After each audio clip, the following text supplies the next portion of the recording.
আরামবাগের পাড়ের ঘাটে শ্মশানে ডোমকে না পেয়ে ব্রাহ্মণকে মারধরের অভিযোগ উঠল দুই যুবকের বিরুদ্ধে। এর ঘটনার পরই পুলিশ দুই যুবককে গ্রেপ্তার করেছে। জানা গেছে, সুমন দাস শ্মশানে প্রতিদিনের মতো কাজ করছিলেন। এই সময় দুই যুবক অতর্কিতে তার উপর আক্রমণ চালায়। প্রাণ ভয়ে সুমন ছুটে পালিয়ে গিয়ে পাশের বাড়ির দরজা বন্ধ করে আত্মরক্ষা করলেও ব্রাহ্মণ তরুণবাবুকে সামনে পেয়ে ওই দুই যুবক বেধড়ক মারধর করে।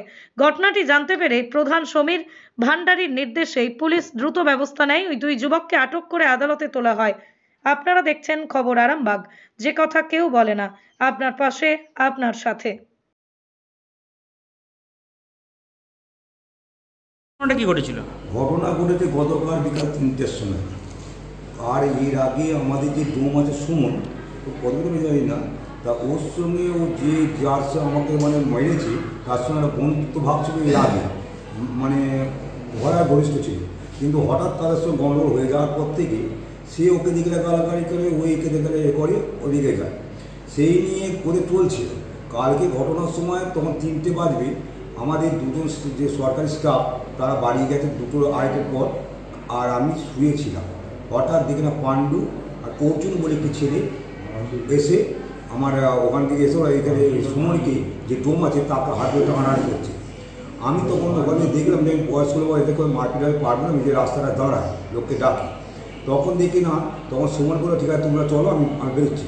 যা ওরা একটু সরে এসছে, অন্য ঘরে সুমন খিল দিয়ে দিয়েছে। এবার ওরা আমাকে একা পেয়ে আমাকে রাস্তায় যে আগে প্রথম আমি দাঁড়িয়েছি, রাস্তায় একটা বুড়ো পাঁচ দিয়ে আমার এই পেছনটা মারে, আমি ওখানে শুয়ে পড়ি। শুয়ে পড়ার পর আমাকে আবার গেটে টেনে নিয়ে এসে গেটের কাছে, এই আমাদের মেন গেটের কাছে নিয়ে এসে অর্জুন আমাকে গায়ে থাপ্পড় মারে একটা দড়ি। বলার পর বলছে আমি কী করলাম বলো, আমি তো গরিব মানুষ, আমি এখানে দুটো কাজ করে খাই, আমি সরকারি কোনো লোক নেই তোমাদের মতন, তো আমি এখানে কাজ করছি, আমাকে কারো ঝগড়া আছে বলো, সবাইকে তো আমি ভালোবাসি। তখন বলার পর এবার বলছে ডাক আগে, আমাকে আরও মুখের ভাষা করে পাণ্ডু আর অর্জুন খারাপ ভাষা করে বলছে ডাক, তোর কথাতে সুমন দরজা খুলবে। আমি তখন সুমনকে ডাকছি, সুমন আমাকে মারছে আয়। সুমন কিন্তু ভয়েতে খিলটা দিয়েছে, আমাকে একাকে ফেরে মারছে, তো ও আর বেরোয়নি। এবার আমরা সিপিএমের নেতা শম্ভু ঘোষ এসেছিলেন, ওনার একটা বডি নিয়ে ওখানে বসেছিলেন, এসে পর উনি একটা মাস্টার ছিল, তাও ছিলেন। এবার শম্ভু ঘোষকে আমাকে কথা বলছে আমার সাথে, কী রেট মুখ তোমার কথা বলতে হতে, হঠাৎ দেখি না সে পানটা একটা বড় বাঁশ নিয়ে এসে আমার এই হাতের এইখানটাতে পাঁচটা থেকে এমন মারলো, আমি সুযোগ অজ্ঞান হয়ে গেলাম। শম্ভু ঘোষ ছিলেন, শম্ভু ঘোষ বলে সে শম্ভু ঘোষ চাটামিটি করছে, করার পর একটা নোমাল দিয়ে জল নিয়ে আমার হাতটা বেরিয়ে দিয়ে আমি অজ্ঞানের মতো হয়ে গেছিলাম, আমি ওরা শুয়ে পড়েছিলাম। শম্ভু জল টল দিয়ে তারপর সব টাকাটাকি করছে, হ্যাঁ।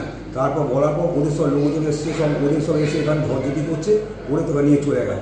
আমি তো সুমনকে বললাম যে থানা এখানে গিয়ে ডোম পোড়ায়, আর তুমি এখানে সরকারি একটা স্টাফ, চেয়ারম্যানের তোমার নাম্বার আছে, থানা নাম্বার, তুমি একটা ফোনটা করো, আমাকে মারছে।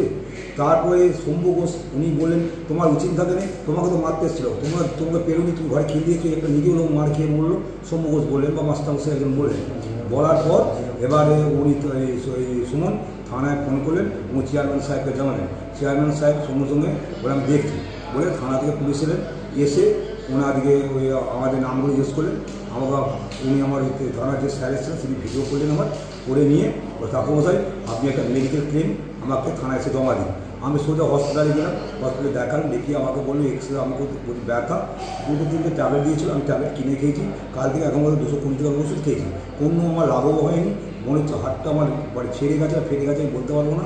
তা আমি শুয়েছিলাম, কালকে অনেক বডি ছিল, কালকে কাজ করতে পারিনি, আর সকাল থেকে উঠে কাজ করছি, টুকটুক করে পিঠে জ্বালা আছে, তো বলুন না আমি তো হয় মানুষ, সেই জন্যে আমাকে কালকে এক্সরে হবে, কালকে এক্সরে হবো, আবার দুপুরে আমি দেখবো কী হয়।